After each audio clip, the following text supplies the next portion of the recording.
because of the bureaucracy and corruption of the Indian government, things are just getting too dangerous.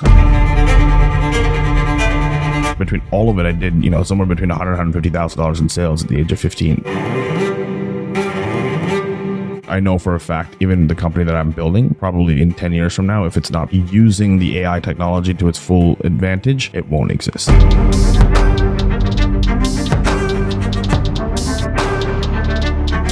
Emotionally, you know when something is right or wrong.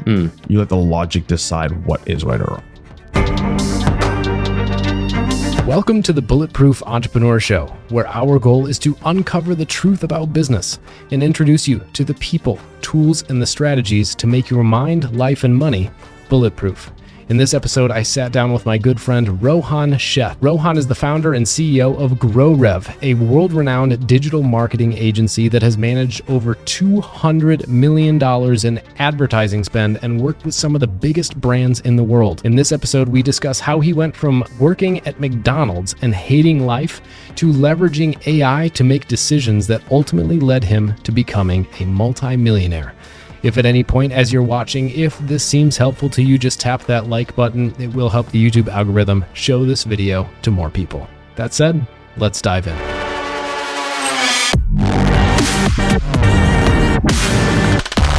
So thanks for coming down, dude. Thanks for having me. It's been a minute. Man. It has been a minute. I'm glad you were able to make it. And I'm of all the people that I was hoping would be able to jam with, you're one of my favorite people and one of the most helpful people I've ever met. Thanks. So thank you. You're I'm sure you recall with my merchant challenges back 4.5 years ago now, you were super helpful with referrals and seemed to actually give a shit, even though we just met and I was some random dude on the internet. What for you, like, where have you always been that way? Just like help every goddamn buddy? It's one of the things. Well, yes, in a way, yes. The easiest way to answer that.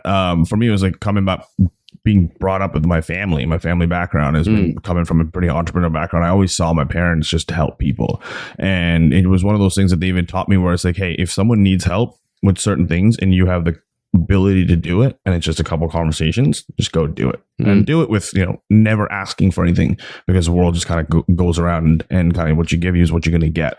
And especially if you're close in a circle or if someone vouches for you specifically, and in our world, mainly what we do, like I'll back most people that way. Yeah. Who was it? Was it Lewis Mocker? It was Lewis Mocker. Yeah. So we originally met, and then I think we got closer because of Seconder. Yeah. Because you guys are all close there. And then that's kind of how one thing led to another. We just kind of put it full circle together. Yeah. That super cool. So it was your parents that instilled that in you. Yeah. Interesting. Are they entrepreneur, business owner? Yeah. So my dad and my uncle actually started one of the very first low-cost carrier airlines in India.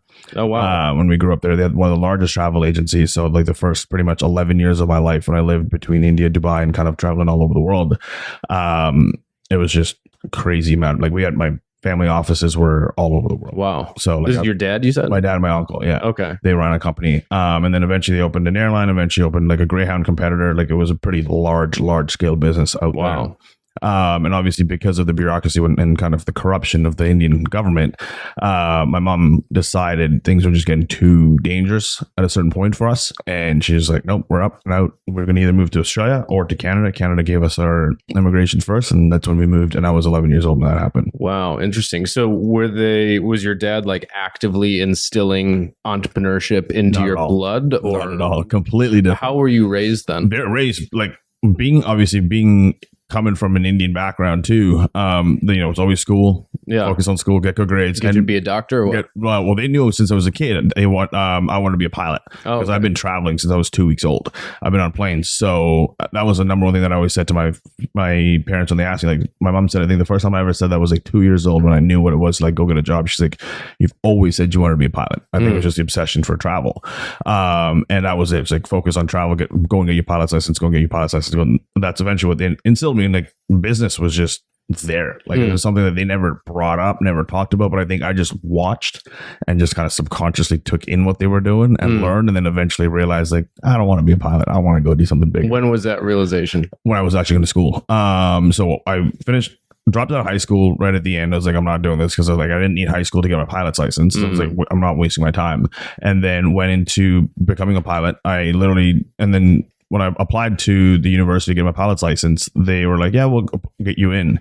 But then I started thinking kind of out of the box, and I was like, they're going to the same essentially flight school that I could just walk into and learn from.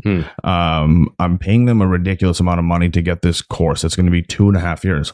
So on Saturday, I just literally drove to the flight school, and I was like, what's it going to cost if I come just do this entire thing? And it was literally half the price. So I'm like, I'm paying double the amount for a piece of paper that's not going to mean anything, because all that matters is the license. So I went and did that. I did pretty much a 2.5 year course in 18 months. So I got pretty much all the way through, and then right at the end, as I was about to go get my ATPL certification, which is airline transport pilot certification, I was like, do I want to do this? And ironically enough, I'd gotten an offer from a company in Northern Canada to come fly for them as soon as I got I was just in the midst of finishing my twin engine certification and then getting my ATPL. As soon as I finished those two, they're like, you're instantly got a job. And I was like, how much am I going to get paid? And they're like, it was a minuscule number. I was making more at the age of 18 running McDonald's than the number that they gave me. And I was like, that was like the defining moment. And after that, I just literally dropped out. I was like, I'm done. I'm not doing this anymore. And Interesting. That's when my entrepreneurial career kind of fully started. So before, I want to ask about that, but so my parents were entrepreneurs as well. Yeah. But they taught me like, go to school, get a job. Yeah. Even though that's not what they did, which I found fascinating. Which is exactly what my parents did. Why do you think that? Why do you like it? It seems to be you're how old? I'm 34. I'm also 34. And you just had a birthday, right? I saw that on my feed this morning. I was like, damn it, I totally missed that. Happy belated birthday, Thanks, sir. Man. I'm April 22nd. Okay, happy belated birthday. Yeah. All right. What do you think it is about like our parents that made them do that? Like I still to this day have no clue. The one thing that I kind of think about a lot I've thought about that a lot, even and especially since my dad passed 3 years ago, is like, why was he so focused on me just wanting to go get a job? Why was he so focused on my brother wanting to go get a job? And I think it comes down to one thing is fear. Like that's something that I kind of correlated back to, is because being an entrepreneur, like you really have no idea what you're going to get yourself into. That's a fact. Like that's really what it comes down to. So for them, it's like they've gone through all of that, but it's like we just want our kids to have stability, and then it's like they're portraying their fear onto us by saying, "Hey, go do this, don't do this." Yeah. But subconsciously, you're like, why wouldn't you just go do that? Like that's what I kind of, and I've even had conversations with my mom about it, and she's just like, well, couldn't begin to tell you why your dad would be that way. Yeah. No, was your mom what was so I never saw my mom actually work a day in her life till we moved to Canada, because we had such we grew up with. Was she more just taking care of the family type of thing? Yeah, okay. We had maids, drivers, the whole 9 yards growing up in India. And then when we moved to Canada, that's when I saw my mom go to work for the first time, and that's when my entire like subconscious was just like so like confused. One, I'm like living pretty what is today called like a lower socioeconomic background, and then to eventually get to realize like my mom has to go to work. What is this? Like this was all new to me. Yeah. And then funny enough, actually, I just retired my mom on Mother's Day. Hey. Yeah. So she's been working all the way through, and then it's her 60th birthday coming up. We're going to take her to Turks and Caicos, and then I was going to retire on her birthday. I was like, you know what? I'll do it before so she can go into her birthday a little bit more like calm and chill. And when you say retiring my mom, what does that mean? Like she doesn't have to work a day in her life again. So are you just, that means like you, like logistically you're taking over the bills? Everything. Just so between my brother and I, we're pretty much taking over everything. Okay. She wants to be part of our company now just because she wants to do something. Yeah. So, and her background is in finance and collections. Okay. So she'll come in, manage like ARs and bookkeeping. Yeah. Kind of go break people's knees. Exactly. Give me my son's money. Yeah. So she'll be like, just to kind of keep her busy. And then obviously with my daughter and things, she'll have more time to spend with her. But yeah, like it was weird for me to go, and it's just kind of gone full circle now. Like even having this conversation and thinking about it, right? It's like the first 11 years, never saw her work a day. And the next like almost decade and a half, 2 decades, watched her work her tail off. And then now it's like, go enjoy your life. So when you dropped out of high school, what was that? Did they care? Did they not care? Did they raise hell? I think it got to the point. So I grew up being in India. You're kind of taught to just grow up with like a 99 percentile like honor student all the way through. Yeah. Had that mentality all the way through till like grade 9, grade 10 when I moved into Canada. So grade 6 through grade 10 years still honors. And then I started to realize I'm like, I'm never going to need any of this stuff. Like I was just kind of I was already like, I was reading like personal development books online and stuff, or like just go and buy them because someone had given me Rich Dad Poor Dad when I was 15. Oh, wow. Just accidentally, just like, oh, you should read this book. It's a pretty cool book. Yeah. And like that was like the first kind of like just thought pattern. And I was always thinking about it. It's like, when am I going to use this chemistry stuff? I'm never going to school. When am I going to use this physics stuff? For flying, physics made sense. But then it just got to the point where my mom kind of was like, realized like he's not going to listen. Like he's just not going to listen. So she was like, as long as you get good enough grades to keep yourself like not getting expelled or doing anything stupid, she goes, I don't care what you do. Wow. I was working at McDonald's at the time, full time as well. At the age of like 16, 17, I turned working at McDonald's full time. My dad hated that I dropped out. Not only did I drop out of, like, essentially dropped out of high school, but I also dropped out of college too. Yeah. Right. Because right at the end, I was like, fuck this, I'm out, I'm done. Yeah. And then he didn't get it. Like he didn't get it for years, even, and like only towards the end when he was like, you know, on his last legs before he passed, was like, I can finally understand what you did. And he's like, you are the only person that'll back you, and you've never given up on that. I was like, thanks for saying that finally. Yeah. Because I dropped out of college too. Yeah. I went through high school, but college, same type of a thing. Mine, instead of being a pilot, it was golf. Oh, right? Nice. Yeah. So played golf in college, then dropped out. I had played in a couple pro tournaments as a college student, and I'm like, I could play with these guys. Yeah. Like I could do this. And turns out, in order to be a professional golfer, it's kind of like in the world of entrepreneurship. If the only way to actually make a living is to be in the top 100 businesses in the world. Oh, wow.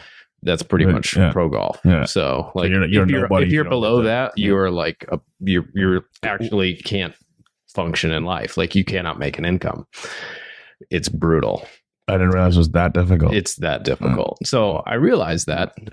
So that's how I got my start into entrepreneurship, as I had to get into something that I could actually make money at. So I'm curious, after you said no to the pilot thing, what was your first like, I'm going to be an entrepreneur thing? Well, I didn't even realize it, but I'd already done it when I was in high school, the very first thing. So when I was in high school, I was buying these little pocket bikes, like these little tiny crotch rocket things. Nice. Well, I just bought one for myself, as it's on Craigslist it was. Yeah. And I was having fun. I was like ripping around my high school one day right by my house, and it just started gaining a lot of attention. And then once this thing started getting a lot of attention, people were like, where do I get it from? And in my head, I was like, instantly, I could just intro them to the guy that has it, or I could figure out where he's getting it from and then just buy some and do it. So I did like a couple rounds of them. So I'd buy like 10, sold out of them, buy 15, sold out of them. And then one time I just bought half a container, and between all of that, and then that sold out, then I bought an entire container. And then that one was a crazy story too. But between all of it, I did, somewhere between $100,000 and $150,000 in sales at the age of 15 and just accidentally did that. Wow. So when I dropped out of college, I was like, okay, what was the one thing that I really truly enjoyed? Are you still using manual spreadsheets to track the sales in your online coaching or agency business? Or worse, not tracking at all? If so, I'd like to invite you to check out Teddy, a brand new data tracking system specifically designed to scale high-ticket online businesses at any revenue level. Teddy combines all your marketing, sales, and financial data together in one place, makes it easy to read, and has AI that tells you and your team how to grow. Plus, it integrates with the CRMs and softwares that you already use. Hundreds of industry leaders, including Brandon Carter, Elliot Hulse, Justin Saunders, Casey Shipp, have already made the switch to Teddy. And for a limited time, you can click the link in the description for a free instant demo. Now, let's get back to the show. And after I did that whole pocket bike situation, I went and did Cutco sales. I was one of the first. Yo, for real? Yeah. Me too. I feel like we probably had this. We probably had a conversation, but yeah. Yeah. I did Cutco sales for a summer and a half, just past and they took me in at a very young age, because I think I had to get my mom to approve it and a whole bunch of craziness to get him to do the sales, but they allowed me to do it. And I was like, I really enjoy the process. I didn't towards the end, I was like, I don't really care to sell knives. Like I was a 16-year-old kid. That's the best sales training to date that I've gotten anywhere. By far. I mean, at the time it was like, it's like your first car is a Rolls Royce, right? Yeah. Like you don't know, you have nothing to compare it against. And then you realize that every other car like sucks. Comparison. Dude, that's still to this day. I use a lot of what I've learned to train my team from there, like from Cutco, because it's so good. Yeah. So that methodology and that mentality, when I dropped out of school, I was like, okay, well, I want to go back into sales. And I remember just being on Craigslist and just applied for every single sales job. Like I didn't care if it was corporate sales or anything. I just applied for everything. I'm like, law of averages, someone's going to call me. Like it was just typical mentality. Yeah. And I got a phone call literally, I think it was a couple of days later, from a company that was doing door-to-door sales. But when I did Cutco sales, I was like kind of selling to friends and family. Very different, right? Referral based. So this is door-to-door sales. Now, this is a whole different sales mentality. So the whole process of going through the entire interview process where you go in, it's like it's a whole team, they're all like in suits, and women are dressed nice. I'm like, okay, this looks like a pretty cool sales gig. They don't tell you it's door to door till the next interview. When you get out there, they can put you in a car and you're driving like an hour out of the city, and you're like, what the hell am I getting myself into? But it was one of those things where I was like, I remember being like, beautiful weather was a good, because living in Vancouver, like you only get like 4 months of the year that's like beautiful weather. So I was like, what's the worst here I could do? Like, let's just give, like, if I get the opportunity, let me try it. I took the opportunity on, and eventually was there for 2.5 years doing door-to-door sales. Wow. Did you crush it like right out of the gate? No, actually, like I almost got fired. Oh, okay. The first, because there's such a high churn, it's just a volume game for door-to-door sales and people. Usually within 2 to 4 weeks, they know if you're going to make it or not. And literally had a conversation with the guy that ran the office 3 weeks in, because I hadn't gone and even sold one thing for 3 weeks. I'm working 6 days a week, knocking 120 doors a day, not sold one thing, right? I'm like, this is ridiculous. And then he's like, dude, if you don't have a sale by, I think it was like a Wednesday conversation, but he's like, if you don't have a sale by the weekend, I gotta let you go. I was like, oh shit. So what were you selling? This time was deregulation of gas. So it's like when gas got deregulated in BC. Okay. And you were selling what? Like just contracts. Like it was just getting people to sign up to just lock in their prices on like their gas prices. Okay. Yeah. Fascinating. It was a really interesting sale. And then that turned, so they got the first sale that day after that conversation. And I don't know what changed, what didn't. Maybe it was just like, because it was a forceful outcome. Like I needed to get the sale. And then 3 weeks later, I was the top producing salesperson in that office. And then shortly after that, it was just like one thing after another. It was like top producing in the province, and then top producing for Canada. So have you went back and identified what did change? Because how do you go from that to that overnight? I think it just comes back down to who talks about putting in your hours, like your 10,000 hours. Like that's really what it was. Obviously it wasn't 10,000 hours, but just mastering it. Like the one thing that I've learned through sales over time was, most people learn sales in a way where it's like, just follow a script. Great. They work, but the only way it's going to work is adding your personality to it. Yeah. Understanding how to communicate through that. So what I think the biggest thing that changed was I used like the elements of the script, but I had conversations with people. Sure. Versus where I was like trying to sell based on the script. And that was, I think the inauthenticity from that was coming across, and that's why it wasn't working. And then as soon as that clicked, it was just like game over. Yeah. I feel like I want to have a sales training conversation right now, but the audience for that is much smaller. Yeah. So, but that's super interesting. So from there, you were there for 2.5 years. How did you go? And this was how long ago? 2009. So how did you go? I don't need to know like every step of the way, but now you run GrowRev does. You guys spend what, 100 million a year? This year we'll break 120. And what do you guys generate for yourselves? Like what is your top line? If you want to reverse engineer numbers outside, so just on spend alone, we'll get anywhere between 8 and 15% from our clients. So take an average of 10% across the board. So that's what, 12 million just on spend. Is that your model? Is you just get a percentage? And then we have retainers on top. Okay. So that just on spend this year we'll make 12 million. Yeah. And then on top of that, like we're pacing this year to probably be somewhere around the $30 million mark. Sweet. Well, good job. Yeah. So awesome. it's been great. Like, and then there's also stuff that we're doing outside through acquisitions. We just acquired a company in Australia. I fly to Dubai next month to acquire a company in Dubai to finish up that acquisition. So we're growing through acquisition now. So not only are we doing, just word of mouth. Like, funny story. We spent $120 million this year. My lifetime of running GrowRev, I've probably spent less than $10,000 in ads for my company. Yeah, it's interesting how that works, isn't it? On the agency, if you're good at the agency world, that seems to be the thing. So you've sold a lot, you've advertised a lot, you've done a lot of business all around the world. What's like the number one lesson that you've learned so far about business? That the biggest thing that I learned about business is if you're looking at it from a mindset, human behavior perspective, I think it's just understanding that you have to be relentless.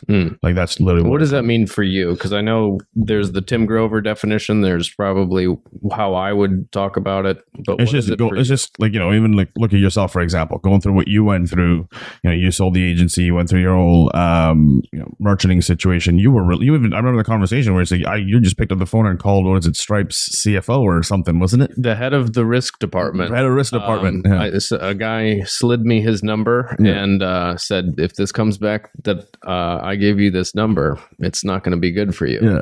So I cold called him. But that's the perfect thing. You will do whatever you need to do to get the outcome that you're making for. And then also coming from understanding, so you're building a business not just for the lifestyle or for the financials or whatever it comes down to. It's like, how many people am I serving at a greater need, at a greater volume from the difference that I'm making every single day, right? Like that's one thing that it comes down to. Like for me, it's like the way I look at it and when I'm talking to my team about it is, yes, we have, our 40, 50, 60 clients at any given time, depending on what we're managing, but it's like, it's not the clients that we're making a difference. Yes, we have a direct correlation to that, but it's like, how much are they making a difference to a larger part of the population? How much, where is the ripple effect that most people don't see? And getting people to think about it that way, so you're thinking it from a larger perspective, is what really changes it for me. The term ripple effect is one of it's my main focus. Like why I started Bulletproof Entrepreneur is just to have the biggest ripple effect that I possibly can have. And like the work that we do, of course, is to, help entrepreneurs specifically perform better, get their shit together, and people are like, well, this stuff could be used by anybody. And I'm like, I specifically work with entrepreneurs, because the marketing story makes more sense, but also because once you're able to get an entrepreneur performing at a higher level, they're influencing their clients, their team, their customer, and like all of that is just like way exponential. So we are on the same wavelength. So, okay. So be relentless. Now, how about most people aren't, right? So most people listening to this are not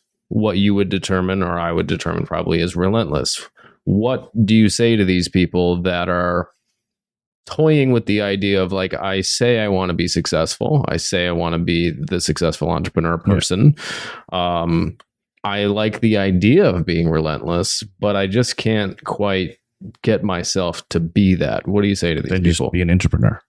Just don't try and fake it, because like I see this all the time. Like even like team members that will come in, they'll learn, they'll see, because we work in a very interesting section of the industry, and they think it's like, oh yeah, I can just go make $1 million next year. Like we promote it to a certain degree just because. And can you do it? Yes, absolutely. But it also, a lot of what it takes is a lot of you've got to be willing to commit to it. You need the mental grip, and they go and try and do it, and they can't do it. And then they come back from asking for their job a year later or 6 months later, and the people need to understand the definition. Is like, you can have the entrepreneur mindset or the entrepreneur capabilities, but not have the mindset to handle what's going to come at you. And if you're not willing to take that on, be somebody else's number two and be the best fucking number two you can be, because you'll get a bigger outcome doing that. Now, how would you explain? I agree wholeheartedly.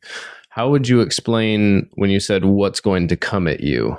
How would you explain to those listening or watching what's going to come to them if they're maybe in their beginning stages, or heck, even a few years in? Yeah, well, I was just having this conversation with Alex, who you just met, whose family is like one of the wealthiest families in North America. And I was like, it's funny. Pre-COVID, I remember having a conversation distinctly with one of my partners saying, we've built this thing pretty phenomenally. Like, yes, we have our highs and lows on revenue and everything else, but we've never really had to deal with any lawsuits. We've never had to deal with any bullshit, no team member craziness. All of a sudden you hit this, and he goes, you'll hit this tipping point in business where it's like, it goes from, just hunky-dory, no problem, every day is a good day, to you want to keep pushing, the universe is going to come start testing you. And it tested the living shit out of me in the last 3 years. I've had more lawyers on, and I don't mean this in a way I was proud of it, but it's just like because I didn't expect any of it to come out anywhere. I've had more lawyers on retainer than I even proud of even having. But at the end of the day, it's just because for some reason people like doing stupid shit and they like suing you, or you need to kind of set a ground. And going through that whole thing, it's like you have to have the mentality to be able to handle that. People are going to steal from you. People are going to lie. People are going to do things that they're going to try and use you. And if you can't just, water on a duck's back good luck, because it's going to emotionally eat you up and spit you out. So how do you deal with that? I just look at everything in balance. Like literally everything to me is a balance. You know, like I said, I went through how many years of business, never had to deal with it. This last few years of dealing with all the craziness is just an education phase. It's balancing. Maybe I was infatuated. It's putting me on the other side of it, right? Like that's really what it comes down to. And my big thing is, as long as it doesn't take me off track of what I'm aiming to do, it doesn't really matter. I don't get pissed off about it. I don't get emotionally upset about it. I just like deal with it in the moment. What is actually happening? Deal with that. Don't create stories. Don't create perceptions. Don't create assumptions, and just deal with the fact. Yeah. So how do you determine whether something has taken you off track or not? And the biggest thing is I'm one thing that I'm very, very, very focused on. And even like I've had lots of conversations with people around this is, they're like, I don't understand how you can handle all of that and act like nothing's going on. I'm like, because nothing is going on. The only thing that is really going on is what I'm going to let affect me. And if any of this stuff comes at me and it emotionally takes me out of play and I can't be logical about it, and I'm not making the right decisions. So one of the things I'm very, very, very focused on is obviously I've got coaches and mentors and stuff around me that I work very closely with. And if it's something that's really bothering me, then I'll go to the right person and then just work through it. Yeah. Because I don't want it to fester for more than like 2 days, the max, because it's going to take me off track. Everything else. Yeah. So do you do something practically to like remind yourself? It's like, it's been 2 days. Yeah. Or for me, I've gotten to the point where now I just kind of feel it. Like it's just like if I'm constantly thinking about it and it's just emotionally like that, just like a gut feeling inside where I just cannot get rid of it, or I can't shake it by just doing the work myself, that's when I'll just reach out and get work with one of my coaches. And usually within an hour's call or hour and a half call, I'm back to just chill. Like, deal with it. Maybe speak a little bit to what happens on these hour-long calls. Well, I got different ones. So like on one end, I've got an NLP coach that she helps me just kind of look at what patterns, and she's been coaching billionaires forever. And she's just like, and then she'll give me ideas based on what her experiences with all of these people that are going through stuff. So there's that. Just like if I'm noticing a pattern coming up over and over and over again, I'll go to her, figure out where the root cause of that pattern is, deal with it, move on so it doesn't show up again. Some of the other ones is, one of my very close mentors is Dr. John DeMartini. Yeah. And I've worked very, very closely with him over the years. So like if it's really big, like when I got a massive lawsuit a few years ago, I went straight to him. Yeah. That was the very first phone call that I had to get through. Yeah. You got sued by one of the largest premier social media networks in the world. Yeah. What was that like? That was an experience, and it was a PhD in law like I've never ever gotten in life. Because, and the biggest thing is most people are like, you're an idiot for taking them on, because I literally just took them on because they fought unfair, kicked me off the platform for I think it was like 10 or 12 months. I was gone, couldn't use anything. They kicked my 8-month-old daughter off the platform for no reason at all. And I was like, you know what? For me, it's all based on context. I'm going to fight on context. That's all it came down to. Because at the end of the day, I still knew I had my other company, because they were coming after one of my other companies. I still knew I had my other company. And I was like, as long as that doesn't get affected, I'm going guns blazing. And through the process, didn't affect your ability to like advertise with no. Company? Well, technically, I couldn't. Right. But I literally haven't been able to, I really haven't needed to now, because I'm just running the company at a very high scale. But it didn't touch the company at all. Okay. And then, so when we got sued by them and essentially stole the company right underneath their feet, that one mentally took me out. Like it was. What context can you give?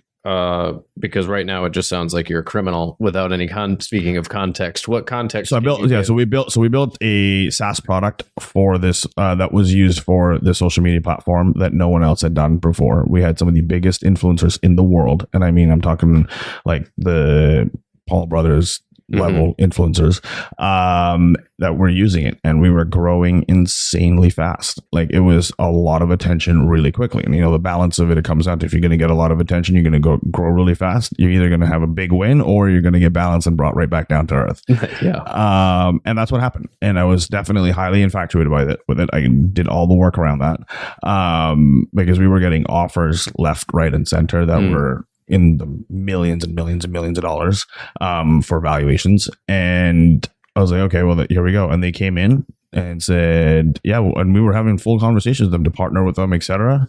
And it was like, left hand ain't doing what right hand's doing, or they just not talking to each other. The other their sister company came in and said, nope, you're done. And they played, this is how unfair they play.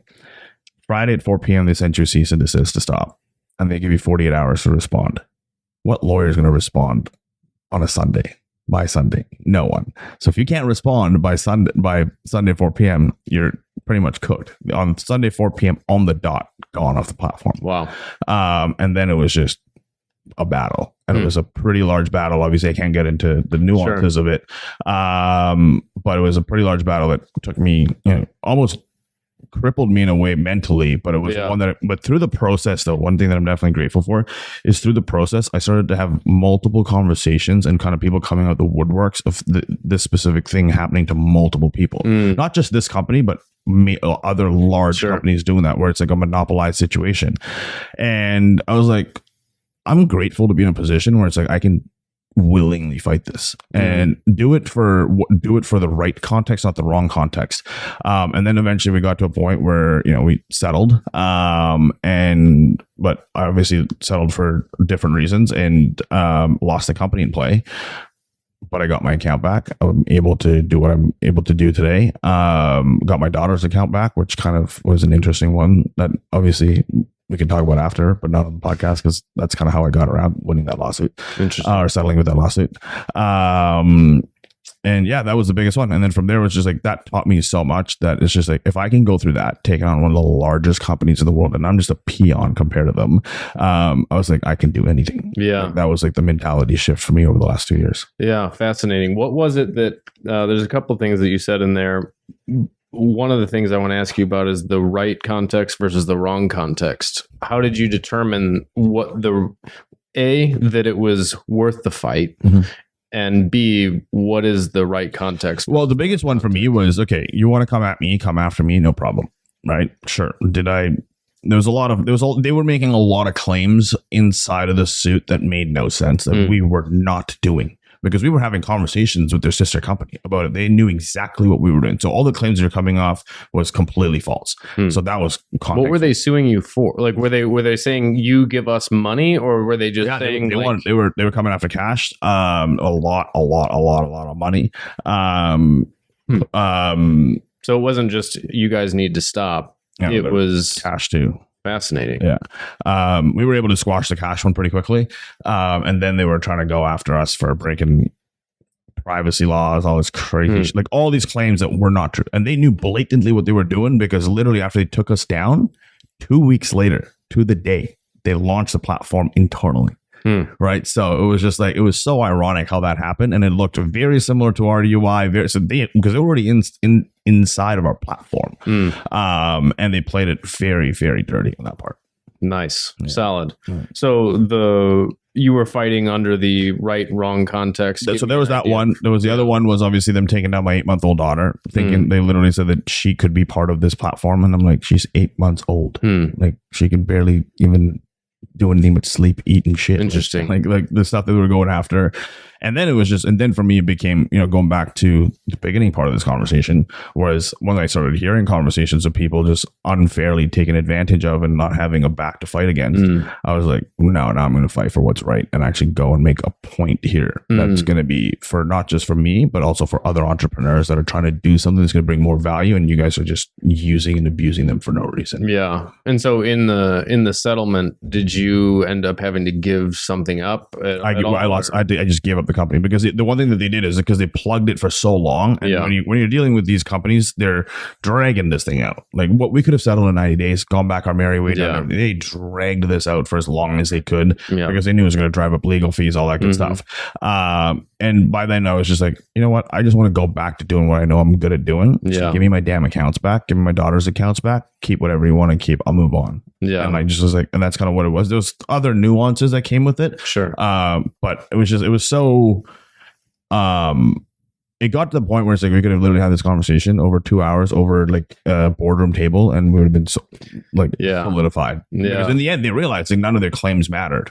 But they squeezed it out to the point where it's like, trying to relaunch that company at that point was just pointless. Yeah, it's interesting, right? Because we're constantly faced with picking battles, and accepting some things that we'd otherwise and under other circumstances not accept. Yeah. I'm curious, what is your decision-making process on whether or not this is a battle worth fighting? Not necessarily just in fighting a company, but whether you say something to a team member or not because of a certain context, or, The biggest your battle. Yeah, the biggest thing that I look at is like, how much is this going to make a difference in my day-to-day life, and how much is it going to make a difference not only for me and my clients and my team? Like, is it just something where it's like, just close the door and move on? Because like, that's 99.9% of the situations that I deal with. Like, and the bigger you get, the more team members you get, the more clients you get. It's a whole every day is something new. But then are they just doing, if it gets to a point where it's like someone's either trying to use me or abuse me in a way, they're trying to demean, kind of talk down to my team or kind of abuse my team. Like, we've had clients do that, and it was just like, not happening. You're out, you're gone. And I'll just kind of and then I'll make sure there's a point there. Or you're just blatantly trying to steal. Yeah, right. Like, it's like, go earn your stripes. Like, if you're blatantly trying to steal, then I will make sure that it's known. And it's like when people, and especially in our world, it's like stealing content, stealing clients, and all this stuff, it just turns into unnecessary bullshit where it's just like, there's enough money out there, go get an abundance mentality and go deal with it yourself, and like actually go learn how to do it. Because even if you steal from me, that's fine, have it, but guess what, eventually it's going to happen to you, because now you're a pattern that's going to be creating for yourself subconsciously. So now you're going to be sitting in fear thinking, who's coming to steal this client from me? Whereas your mentality is so different, where it's like, if you really want to do that and that's how you're going to do business, go ahead, because I know I can go get more. Yeah. How do you then, because we are in an interesting industry, all online business is fascinating. It's wonderful. And also it is definitely a double-edged sword, because you can so easily steal things, and things can so easily be stolen from you in terms of just IP, copy, imagery, just you name it. I'm curious, where do you draw the line between borrowing and that's too much? Like, you've totally stolen that. Where do you draw the line? Well, borrowing is simple. Like, in terms of, I was literally dealing with this on the way here. One of my good friends in the industry, like, his content is just being completely plastered all over the internet, and now it's just getting to a point where it's getting worse and worse. If you're going to reach out to the person and be like, hey, I'm going to share this piece of content and actually tag you back for it, so they know that, yes, I'm using this for attention, but I'm saying where I got it from, I'm cool with that, because where it's coming from, you're giving back the thing. You're giving back the true claim. If you just copy paste, go and have ChatGPT change it up a little bit for you and then go post it out, you're asking for trouble. Like, that's kind of what it's come down to at this point in time, because and I think that's what also our industry's gone to a point where it's like, it's gotten people lazy, because it's like people have given up what just using their thing between their 2 ears is their brain, and actually come up with something unique and spend the time to do it, where it's just easy to copy paste, and especially with AI now, right? Yeah. So you can just have anything regurgitated and cleaned up and make it sound like it's yours, but it's like, people are going to figure out that it's not. Yeah. So what do you see? So as we're recording this, it's May 20th, I think today, 2023. We're, I guess, probably like 6-7 months into the ChatGPT era. Yeah. What I use a lot of AI. Yeah. I'm curious for you, what do you see the landscape of how AI affects business as a whole, but specifically like our online business world? Like, where are we going? I think it's here to stay, right? I love it, to be honest. We're building some platform right now. Like, we've been testing things out for, like, it's literally going to make my efficiency on my client side, like, insane. Like, about 30 to 60 days max of stuff that we're going to be launching internally and externally with offers is going to be wild. I use it for literally everything. What's your favorite thing that you do? Like on a day-to-day, on a day-to-day basis, practical, tactical. If I'm at home, it's like, oh, I want to make something to eat. I don't really know what I want to make eat. I'll literally put all the ingredients that I can find in my fridge or in the pantry, put it into the ChatGPT and say, make me a recipe. And it literally just makes you a recipe, like just ridiculous stuff like that. I've had it literally read legal documents for me that, like, it's like, oh, what am I not paying attention to here? And it'll just tell me what I could be on the hook for certain things. And it's just like, even just like NDAs in certain situations that we have to sign all the time, especially with the brands that we're using it for. What else? I have it like literally reminding me, like I built out, like, because I'm traveling all the time for work. It's like, and I'm always forgetting stuff. So it's like, I literally put in 34-year-old male going on business trip, usually in like sunny destinations, build me a packing list, and literally spits out a packing list for everything that I need. It's just so simple. Where it's just like, because we're so busy all the time, it's like I forget the little things. So it's like now ChatGPT is just on my phone all day long for that. Yeah. That's on just day-to-day practical side. But what we're building now on using it to its insane capability, and understanding how to use it specifically, I'm partnering with someone very, very well known in this, and we're building a tool around an engine where it's like, it's going to automate pretty much all of your marketing, your copywriting, your statuses, your VSLs, your webinars, push out decks, everything.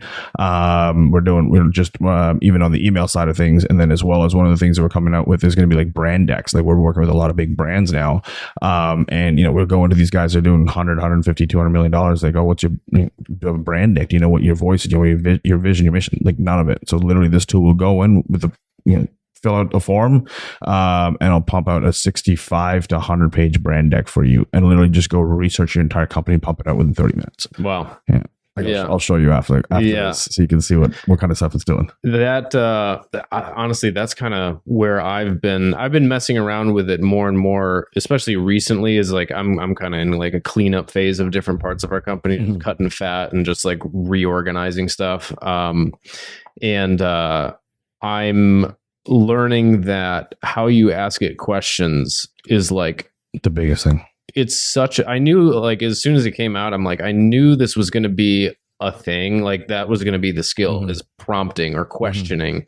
And it's really funny because, just in you and I have been, self-help, personal development, growth, like how can we do better in life for a while. And now, we've been hearing the clarity of your questions, and getting clear on what you want. Boy, does it force you to get clear on what you want? Yeah. Like really, really clear. It's remarkable. And I'm also seeing that like there's people that we occasionally associate with that are not necessarily in our world, right? Yeah. And I hear, they're like, yeah, it can write like an email or something, right? And I'm just like, you have no idea. It can, sure. Yeah. It sure can. Yeah. But I'm seeing like the clarity with which I'll say like the bottom 99% of humanity thinks and asks versus I'll say the top 1% asks way better questions. In other words, gives way better prompts. Yeah. So I'm curious, what do you see? I know you don't have a crystal ball, but like you're creating a thing that's going to replace a lot of people. A lot. Right. And so what happens like in your vision of the next 10 years, like what happens as a result of that? It's kind of hard because it's like, who knows where the technology is going to go? It's just, and the thing is, the technology is going to compound. So it's like, what I could say is going to happen in 10 years could happen in 2 years. Yeah. Right. It just kind of comes back. And it's because it's being fed so much data all the time.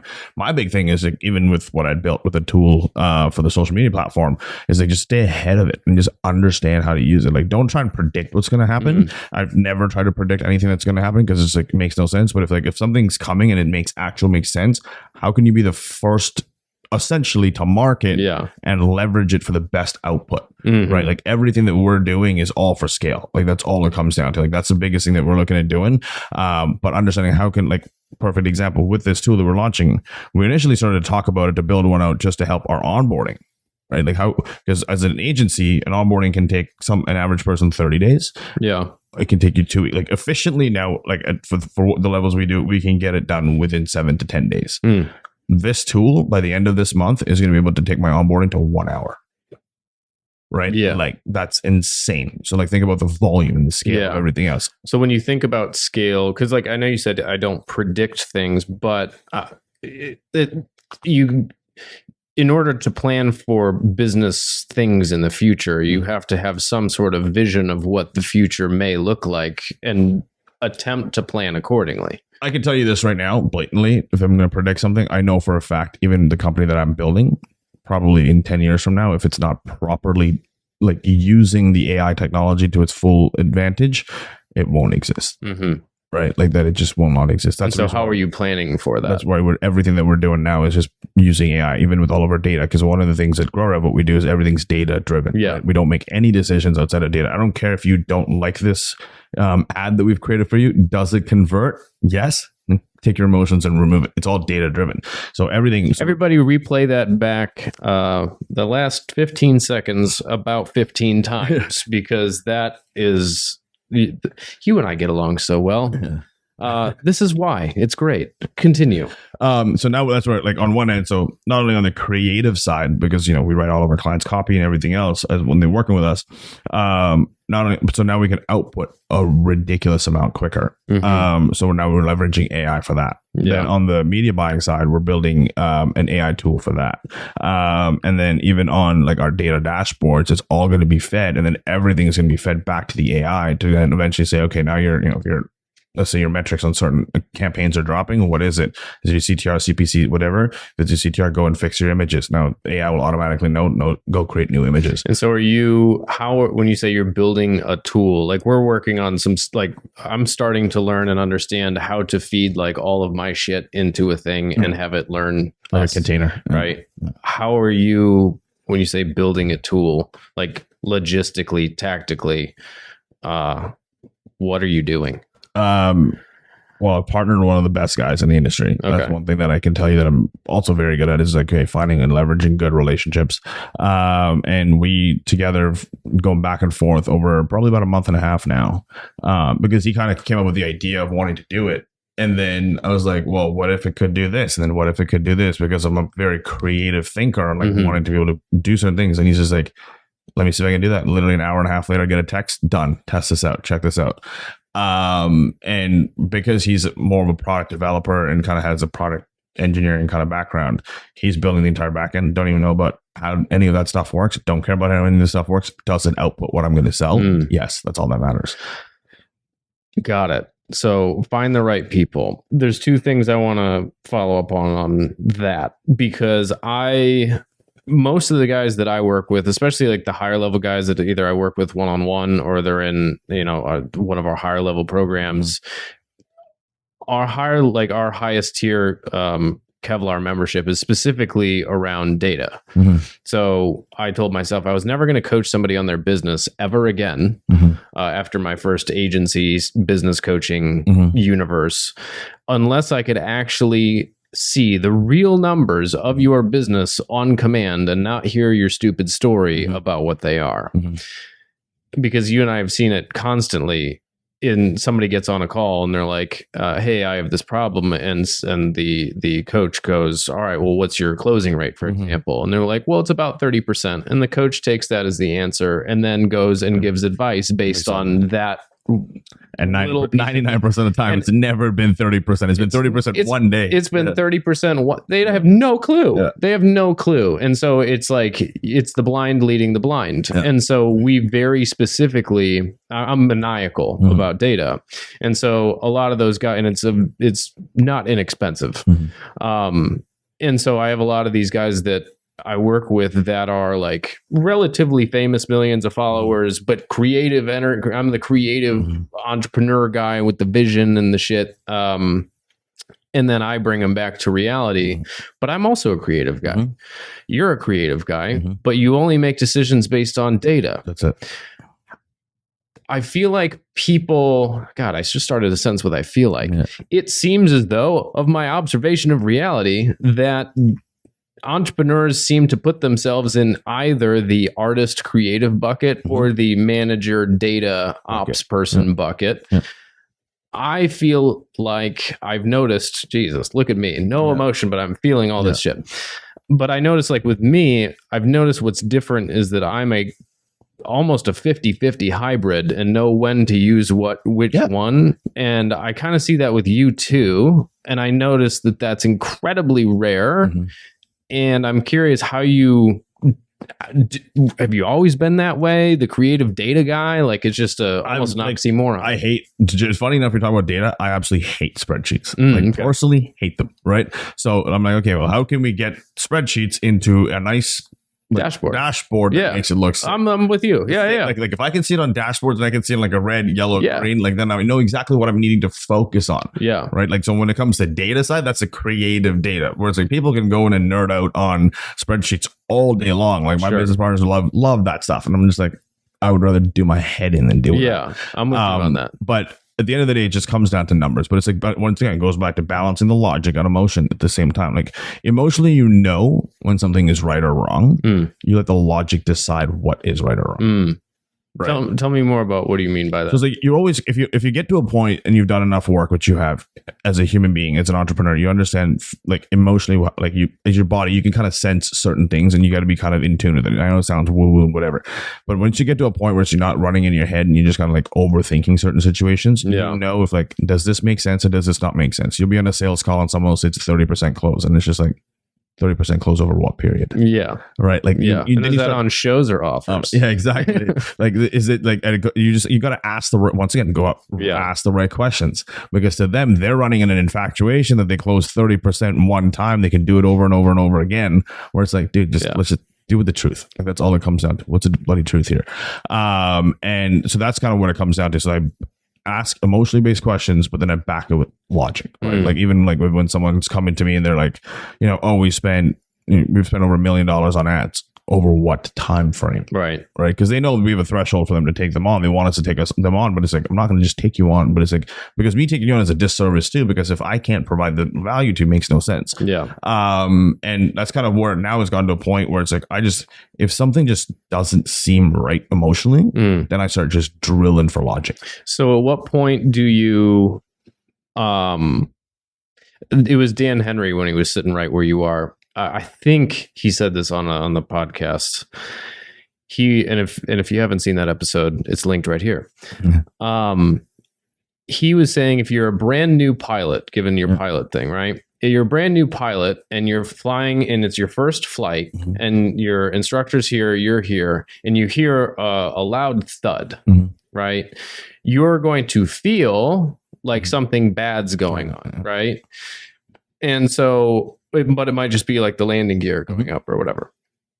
Whereas the seasoned pilot, he couldn't be bothered. But if the seasoned pilot hears something and feels something's wrong, I'm going to trust his judgment on it because he has the experience. Right. So there's this timeline between I shouldn't trust my feelings and I have a higher probability of my feelings being accurate. Yeah. A lot of the people that are listening to this probably aren't quite at your level. So at what point should you trust your gut? And at what point should you tell your gut to shut the fuck up? I think you should always trust your gut no matter what, but be decisive on how you're doing it. What do you mean? Like a lot of times people when people say, oh, I'm just anxious. Is it an anxious feeling? Or is it like your gut actually telling you to be like, if you're just anxiously trying to trust your gut, it's probably the wrong feeling. Can you explain to me what you mean by that? A lot of times when people be like, oh, it was a gut feeling, I knew this was a bad decision. Well, if you knew it was a bad decision, then why did you do it? Right. But if you knew it was a bad decision and then you at that point in time when your gut was telling you it was a bad decision, but then you went down and asked yourself why, what could go wrong here? How could this be different? And kind of look at different questions that you could get your brain to look at. But then now you're making the decision, not you're trusting your gut, but now you're having logical conversations with yourself to be, okay, does this actually make sense to do or does it not? But if you're just like, oh my, I knew I had this gut feeling I shouldn't have done it, but then you still went and did it, you were still just run by emotion. Yeah. So it's like going back to your door-to-door gas savings sales. I'm sure you had people, well, we've all had people that said, I'm not going to move forward with a thing because my gut tells me it's the wrong move, right? Where it's obvious on paper, the guy is going to save half his gas bill, right? But his gut's telling him it's the wrong thing to do. So in that case, what would how do you navigate that situation? Even people even in sales calls today, it's like, oh, just something just doesn't feel right. And I go, great. If it doesn't feel right, probably a good thing that we don't partner together and work together, because I don't want to get into bed with someone that isn't fully confident working with us, because then at the end of the day, you're always going to have one foot out the door, and you're never going to give everything that we need from you to deliver the best result. So if you're saying that, let's just end this call and move on. And I'm the first person to walk away from things, because like I would rather not deal with bullshit later on for no reason. So that's kind of goes back down to it. Even people would do that. That was a great example earlier. It's like, oh, my gut's telling me it's not the right thing. Well, then maybe your gut's right and it's not the right thing for you. Yeah. And just kind of take it away. Right. Like I'm very, very indifferent. Like all of my sales, like majority of my sales is all on indifference. It takes a lot to get to that point to kind of be able to sell on indifference and nothing else.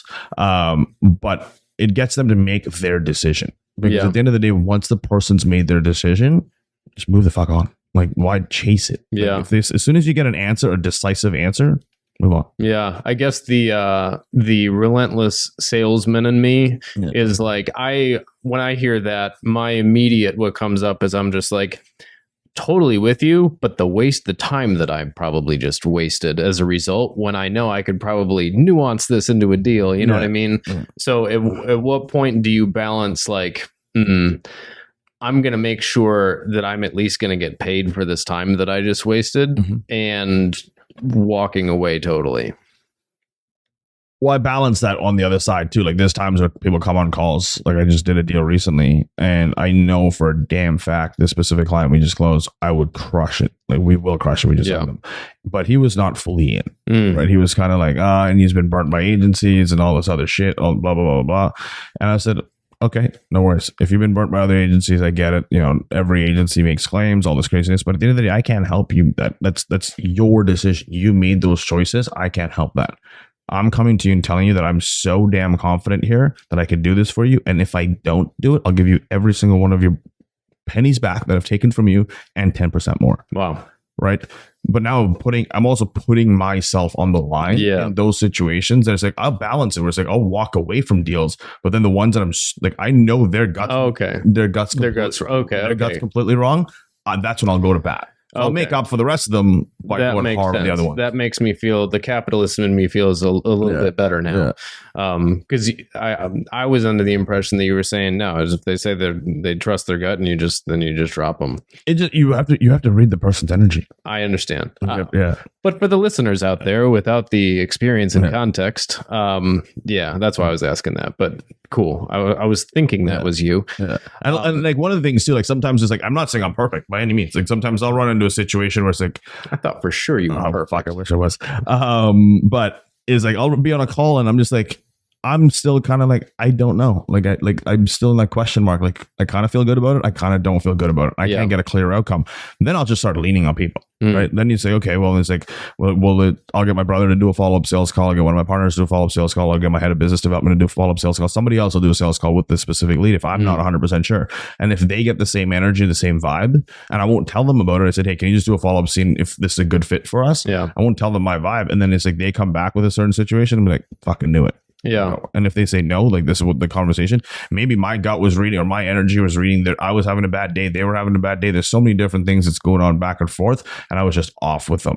Right. So it's like sometimes it's like you also kind of have to be a little bit more careful and not just be like ruthlessly cut it off, where it's like, but there's certain ones where I can tell you straight. There's been calls where I've gotten on and I'm off that call in 10 minutes. Right. Like it's a 40-minute sales call, but I'm off that call in 10 minutes. Like I'm not dealing with you. I've been there as well. Do you think there will come a time where, I'll say salespeople, business development people will be rendered totally obsolete by AI? I don't think so. Why? Like nothing's ever going to beat human interaction. Like AI is good at certain things. You can't beat, like you can probably master tonality. You can master mirror and matching. You can go all that route, but nothing's like, where are you going to get the emotion to logic context? Like with this entire conversation, you can't, like it's a fucking robot. Like I don't see, like I hope I'm proven wrong. I really am, but that would suck if that happened, because I do love sales so much. But I don't think it's going to ever get to that point, because it's like humans are still going to, like, I think it's going to make our ability to sell a lot better. Yeah. Right. For example, like I know there's tools out there probably already, but it's like let's just say if you're on a sales call on Zoom and it's listening to like an Otter.ai and it's like, reading your conversation and then it gets to an objection phase. And based on what the objections are, now your sales team is getting prompts delivered what to read back. I think it's going to help salespeople overall that way. I don't think it's ever going to take away the sales capability. So like a one-to-one selling. Because I'm thinking like in a company there could be the buyer and the seller and they're both AI.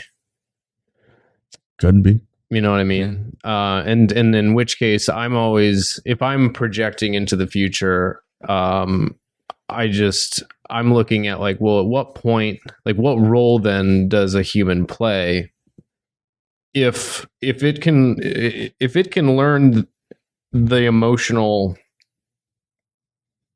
nuances, which there's a lot of reference and context for with which to train it. I mean, is it? I don't know. It's a hypothetical. What's going to like I said earlier, I don't know.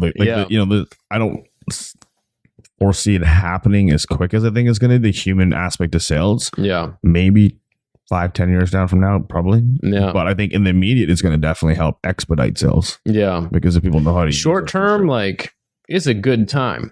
In my opinion. But the thing is, while the technology is compounding, it's going to only open up new markets, new things, new creation is going to come from it. Like the world's creating at a faster rate than we've ever created before.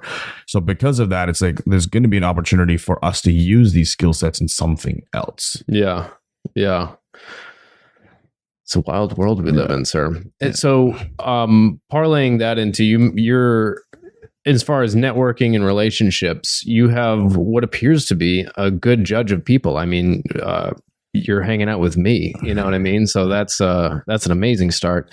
But I'm curious, do you have criteria with which you use to evaluate whether somebody is worth, I'll say, pursuing time with in some way, or pursuing a deal with, or even just a friendship and whatnot? Do you have rules for choosing people?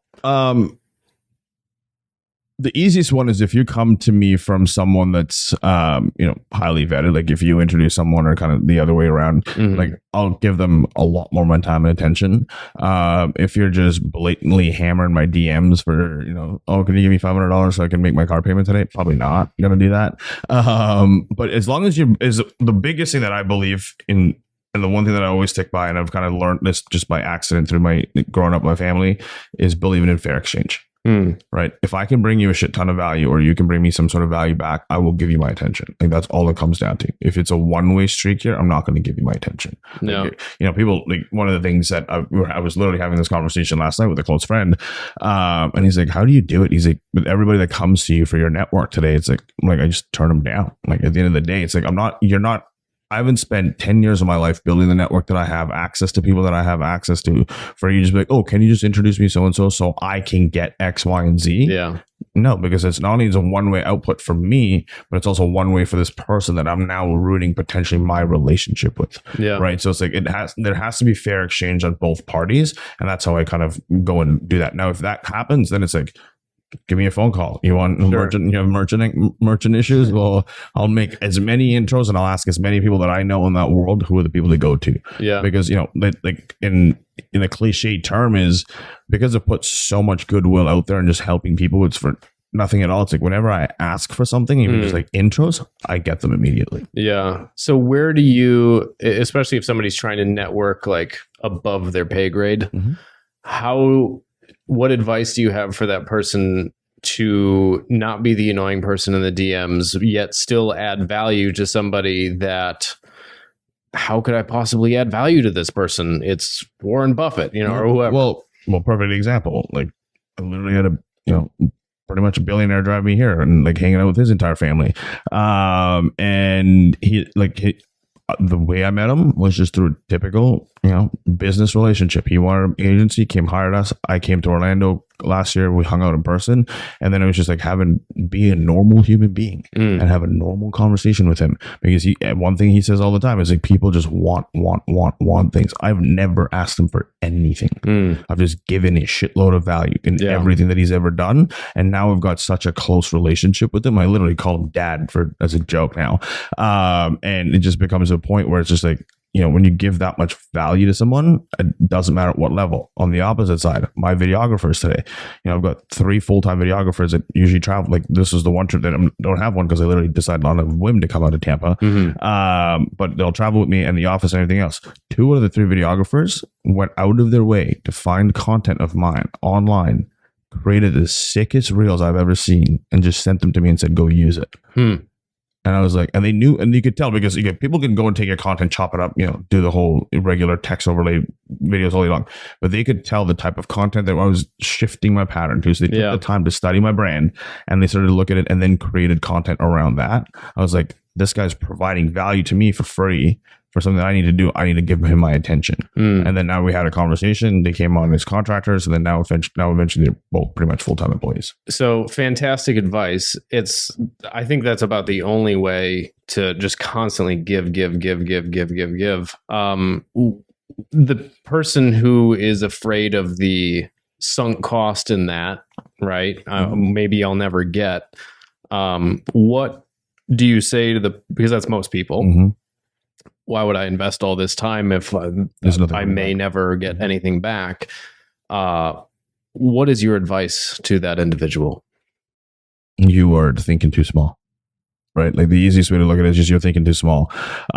If you're going into anything where it's like you want a direct, and this is once again, the whole marketing world has ruined it, because even like Facebook ads has ruined what it was like. Oh, my ROAS was 5, I was getting 5 times ROAS on ad spend. Well, it's like, great, go do it again. You're not going to happen, right? Like, I think we've gotten to this point of what I like to call in a phrase is a microwave mentality, where we put everything into a microwave, turn on for a minute, hit it, comes out, and it's fully done, right? Like, that's the easiest way to explain to it. If you aren't willing to invest and play the long game, you're going to lose. Like, you are going to lose, because if it's just a monetary outcome and you're like, oh, I never, this person, I got on the phone with him, it was just a waste of time, blah, blah, blah. Well, did you ask him if there's anybody else that can get your help? Is there anything that you could do for him? Did you ask him, any question around your business that you could, or his business, you could provide more value? Did you get to know him? Right? Like, little things like that. Like, for example, one of my clients right now is Garrett White. I have a video on my phone from him. Okay. One thing that I saw a story of him. Okay. On story, and he said he hadn't been surfing in ages, and he was a crazy surfer. He used to surf every single day. I think he said like 6 months he'd been surfing, and he's also one of our biggest referral partners. And in that video, because we were already having a conversation internally about potentially just sending him like a big thank you gift for all that he's done for us as a company, I literally sent him a custom board made by one of the top surfing guys, and literally Alex actually helped me find this dude, with a Warrior logo in it, and got it hand delivered to him. And Garrett goes, from people that every single person that's ever sent me any gifts from all of my clients or partners, no one's ever sent me a surfboard. And he goes, it would be the most obvious thing to send. Right? Yeah. Like, literally have him sending me that on a video. And the fact that he can say that is just like, because I take one extra step to make sure that the value that I give back, and like even making sure that they're known, like they're bringing me value, and understanding, getting to know them personally. Like, there's one getting delivered right now. I got, for one of my clients who sent me a referral, very large referral. And as a thank you gift, he wanted nothing. Like, usually we'll give referral commission. He's like, I want nothing. He's like, I want you to just take care of them because I know you will. So I know he's a massive Green Bay Packers fan. And I literally got him a signed Aaron Rodgers helmet that's getting delivered to him this week, right? Like, so the people listening to this, though, that aren't like, okay, I can't do custom surfboards and fucking sign stuff. What do I do? But just go small. Like, can you get them a custom knife with it, like something that means the world to them? And you go on cutco.com and literally get knives that are custom made, like literally their name, their logo. It's going to cost you $150. Yeah, you don't have to go spend thousands of dollars. I'm just giving you, like, think differently, right? Like, think differently. Even for perfect example, one of my board members that's on our board in the company today, when we first signed them on, like, we were going back and forth, and I wanted this gentleman on my board very aggressively because of the way we were growing the company. But I knew the one thing, and I knew number one thing, his value outside of business was family, right? He's got 6 kids. He spends a lot of time with his kids and a lot of time with his wife. A lot of kids. And a lot of kids. But is family, family, family. And you can see that all the way through, like every single time. And he'll do anything for that, even though he's built a very, very large company, very large network, all this craziness. Once we brought him on board, it was his wife's birthday, like I think a week or 2 weeks later. And he posted it that morning on Instagram or something, posted a story. And I just texted him with no context and said, can I have your address? Because he's probably thinking I'm sending him some paperwork for the board, whatever, for all of the paperwork that we need to get signed. And I just had my assistant send his wife flowers for her birthday. You can say adoption papers. Yeah, adopt more kids. He wants some more kids. And said, I had in a basket on his front lawn, front porch. Had nothing to do with business at all. But I knew his number one value was his family for him and his wife, right? And I sent his wife flowers on her birthday, wishing a happy birthday from the ProRev team. That one move, literally now, anything that if I need him on a phone call, he's at the family or for whatever reason, it's like a 911 situation, she's going to forever remember that. And he's always going to remember that. We're always going to have that their back, right? It's not a business transaction. You're also getting in bed with your family. It's just like, look outside of that on how you can give value to the rest of their family. Yeah. I like that's yes. So much yes on that. I love this question. Speaking of asking good questions, you've given a lot of great insights, for lack of a better term, great nuggets. And that's doing that an entirely disservice by calling it a nugget. Everybody needs to go and rewatch this and take a bunch of notes or have AI take notes for you. But what's one question, speaking of good questions, that everybody who wants to be successful should be asking themselves? Like the number one question. Why am I doing this? Tell me.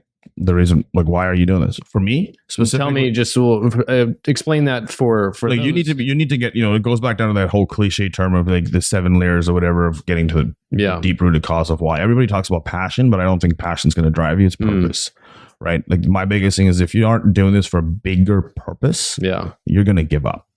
Right. When things get tough, where this whole recession situation, everything's getting clawed back. You can't get as much credit anymore and all this craziness. Everything's getting harder and harder and harder.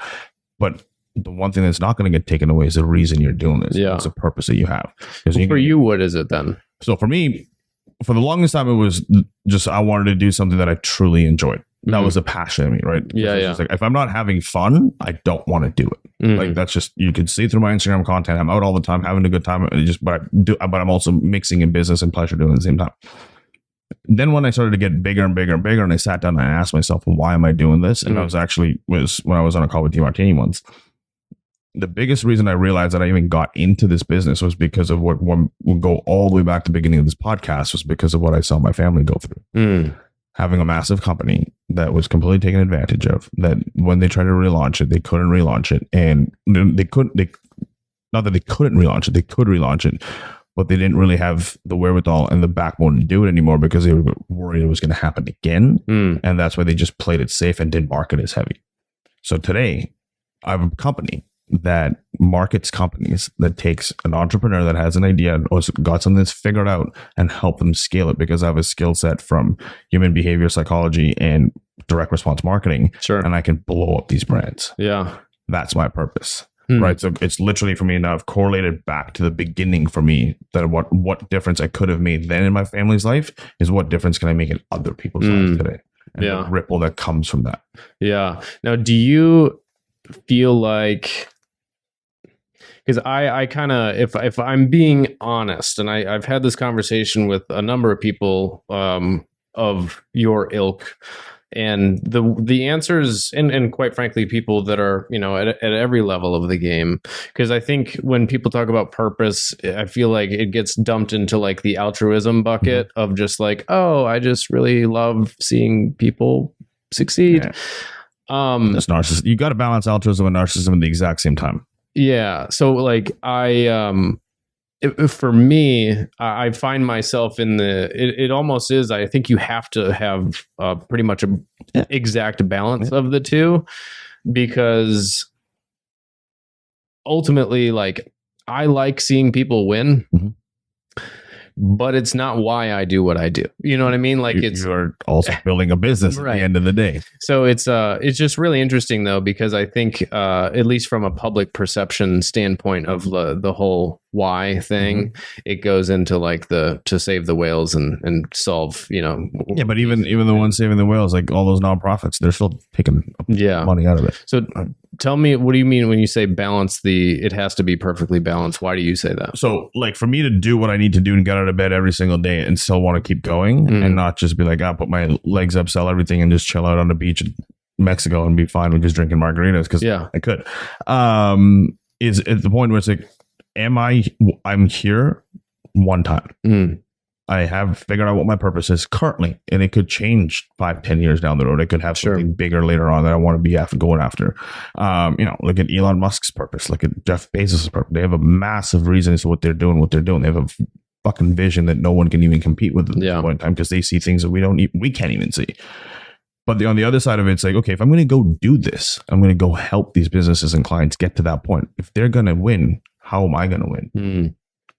I'm going to be fulfilled doing it. I'm going to be satisfied doing it. Yeah. But I still need to put food on the table. I still want to enjoy my life. I still want to have a good time. So they're going to have to pay in fair exchange for me to balance my altruistic side and being able to give them what I know, the knowledge that I have, and my narcissistic side of understanding that I want to get paid in fair exchange to be able to get this done. Yeah. And if we can have that in proper balance, we're all going to win. Yeah. I'm going to give them what I know. They're going to give me what I need, and they're going to get what they want.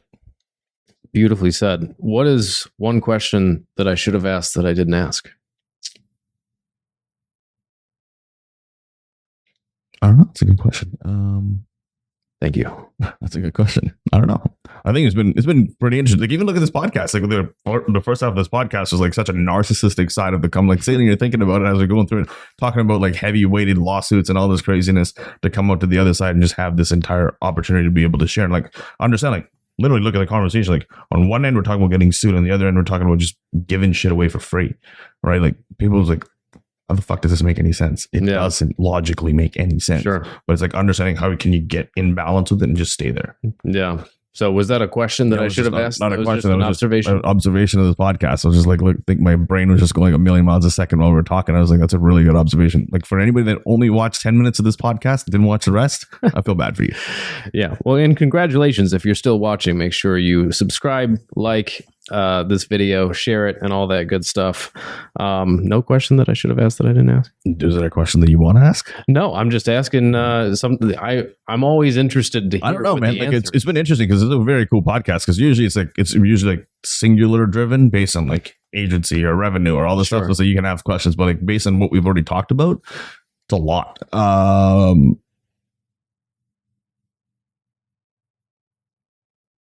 I don't know. All right, cool. Then we covered it all with Rohan. Where can people learn more about you, what you do? Where do you want to send people? The most active space that I'm currently on right now is Instagram. That's where I'm at. It's my Instagram handle. And then if you want to know more about me, just grow Rev or just reach out on Facebook if you're one of John's friends.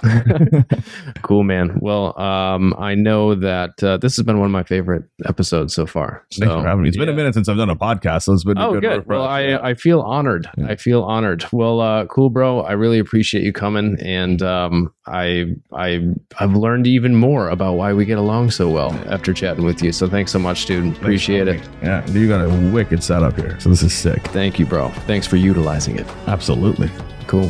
Hey, I hope you enjoyed the show. Thanks for making it to the end, and I hope you got something out of it. The good news is I've got another one that you're going to like, and the link is right here. All you have to do is click it, and it'll start playing. So go ahead and click that now, and I'll see you in the next one.